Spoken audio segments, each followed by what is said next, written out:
kommer fra Center for Facilities Management på DTU. Jamen, jeg glæder mig til konferencen, til FM-konferencen igen i år. Ja, jeg deltager i årskonferencen, og det er nok 10-12 år i træk, jeg deltager i år. Jeg kommer fra Sweco Danmark. Jeg glæder mig meget til konferencen. Jeg har været med til rigtig mange af konferencerne gennem årene.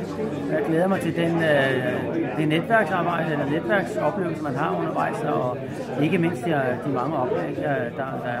Ja, selvfølgelig gør jeg det. Det gør jeg hvert år, hvis jeg har mulighed for det.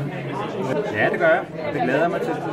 Jeg håber virkelig på at kunne deltage til konferencen. Jeg vil gerne deltage i konkurrencen, hvor man kan vinde et ophold for studerende. Jeg håber at kunne være et af de 10, der kan få den mulighed. Så jeg håber virkelig at kunne deltage. Og vi bruger jo årskonferencen til at præsentere de seneste forskningsprojekter. Så igen i år, så skal jeg være derude, og vi skal tage vores forskellige forskere med, så vi kan være med til at formidle, hvad det er, vi arbejder med. Jeg ser mest frem til de oplæg, der kommer til at være. Jeg var med sidste år, hvor det var utrolig spændende. De debatter, der kommer til at være, hvor man selv kan bidrage til de mange spændende emner. Jeg glæder mig til det.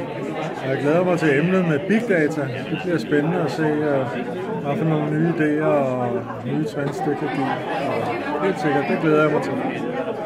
Altså, jeg går meget op i det netværk der. Jeg synes, det er et rigtig godt netværk at dyrke og på den måde fornemme, hvad der sker i branchen og være en del af det. Og så glæder jeg mig til festen bagefter. Og ikke mindst for at netværke. Så kan det være noget, man får altid noget med hjem fra det.